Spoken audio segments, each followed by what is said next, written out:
You can find the last posts on my profile. Session 3. The game burns down. The game began. Honestly, I was ready to either quit or just go to the catacombs and move the story forward in hopes that the DM would normal up if we just appeased him this time. Little did I know, the game was about to end. The cleric used a disguise kit to throw the enemy off, disguising himself as someone the guards wouldn't recognize. The DM NPC reminded him that the necromancer can always see what he sees, so his efforts are useless. And his disguise would not hold up to close scrutiny. Then, cleric said he was just gonna rack up some extra cash to buy a new set of armor by running some spare deliveries. We warned him that might be a bad idea. Just because he's disguised from the guards doesn't mean he's safe from the undead. He didn't have a response, so he left. I would have stopped him if he was anybody else, but I trust that whatever it is, he knows what he's doing. So he left. Our characters were more safer, but worried that their leader was the most vulnerable and all alone. He described his character walking the streets as the morning sky turns a dark blue, and showing up to work at the shipping company. Cleric. Got any shipping jobs for me? The DM grinned an evil grin. DM. Yes, you have a weapons shipment? To the guard's outpost. The entire table flinched as he said it, even Cleric. Cleric. It's gotta pay a lot of gold for me to do that, 600 pieces? DM. Absolutely not. That's worth more than the shipment itself, 100 gold for you. The cleric cringed a little bit. Cleric. 150? DM. Fine, but only if you return the cart in tip-top condition, before the sun rises. The DM was enjoying this. It was as if he was directly telling Cleric he was gonna be attacked, and taunting him with it. Cleric. Deal. So he gets on the wagon, and makes his way to the guard's outpost. It is attacked almost immediately. You see two skeleton dogs chase your cart from behind, the necromancer stepping in front of you. If you don't do something about the dogs now, they will jump on your carriage. If you keep the dogs off, the necromancer will be free to the front of your carriage. I hope on the back and keep the dogs at bay with my spear. He was so quick to get rid of the dogs that he rolled right back up front and swerved out of the way of the necromancer. DM. Fine. You want to make this difficult. You have turned out of the way, but your cart is spinning out of control. Roll to stabilize your cart. Cleric. Rolls. 17. DM. Okay, your cart is stable, but as you stay on the road, you see a dark silhouette in the distance. You draw closer, but only when it's too late to turn back. You notice that it's an impenetrable mob of skeletons. The necromancer walks just behind your cart.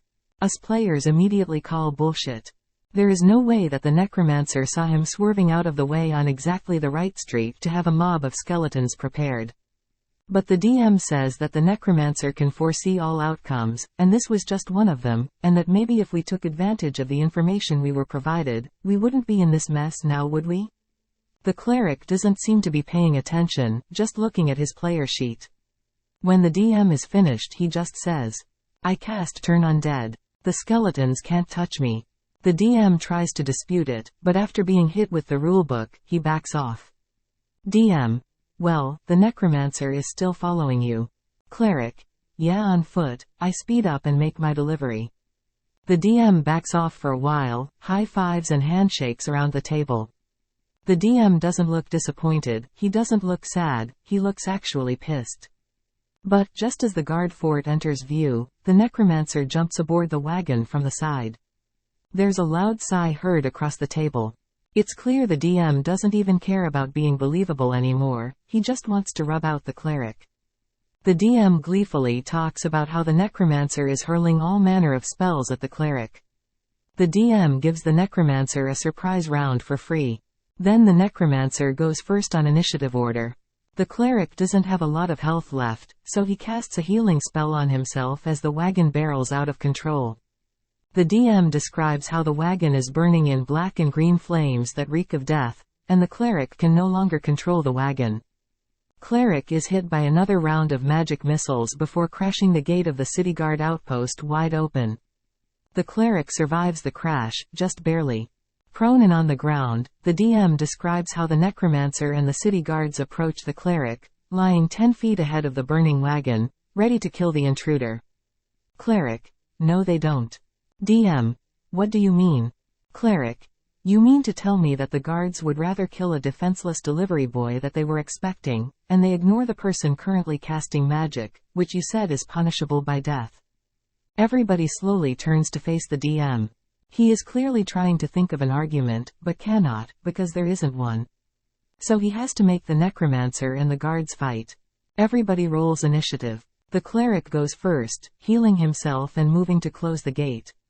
The DM describes how the guards attack the necromancer, but the necromancer just absorbs the hits. When the necromancer hits the guards, she life steals their hit points. Eventually, one of the guards rolls a 19. The DM doesn't seem to think anything of it, but everybody calls it out. Hey, isn't that an instant down? The DM tried to sweep it under the rug and keep things moving, but we just didn't drop it. Eventually, the DM just said, "No, I'm the DM, I'm in charge." The necromancer does not die by the city guard. But the damage was already done, even the rogues were high-fiving and just in awe of the way the cleric outsmarted the DM at his own game. And thus, the last session ended immediately. The game was very bad, but it inspired our DM to come out of retirement and run a real good campaign. We even continued the story from where this campaign left off. So, the first scene of our new campaign was a tired, beaten-down cleric going back to the inn, covered in burns and scrapes. Cleric. We don't have to worry about our necromancer anymore. I think I'm also fired. Oh, and the plot twist the DM was harping about? Turns out, the twist was that the necromancer kills all of us and we get to come back to life at the end to overthrow her. So we would have spent the entire campaign under her thumb. Railroaded the entire way through. Thanks for reading. What the hell, man? What the hell? What the actual hell? Targeting a player, that's bad. Railroading a player, that's bad. Threatening to kill a player character, that's also bad. Planning on party wiping the whole party, that's also bad. How many more red flags do we need? Let's get the red flag factory on this already. But I'm just sorry for these players. But here's the cool thing. I actually enjoyed that the current DM took that bad ending, or what that DM tried to do, and fucking changed it for the better.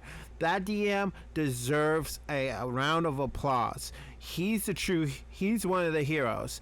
The cleric is the best part of this story. This cleric actually outsmarted a fucking man-child, which is probably not that easy or that hard, but still, I really do like it when bad DMs get their comeuppance. And sorry if I'm talking too close to the mic, I'm still figuring it out. But either way, oh my gosh, it's like, why are you a DM if you're just gonna railroad everyone? Write a story. Oh, that's one of my friends did. They wrote a story because they knew that they were that type of person.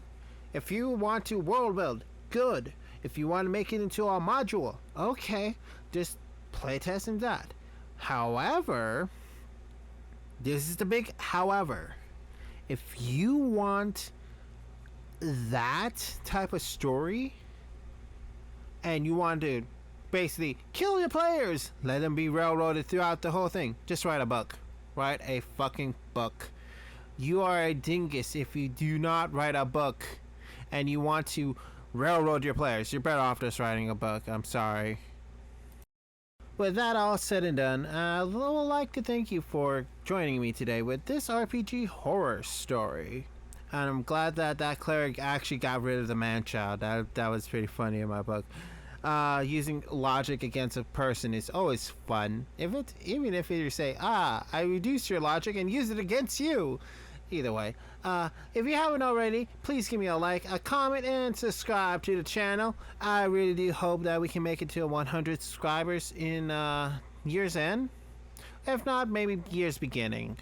Hopefully. Until the next time, I will like to thank you and basically keep swimming in my oceans. I need more sea wiggle minions.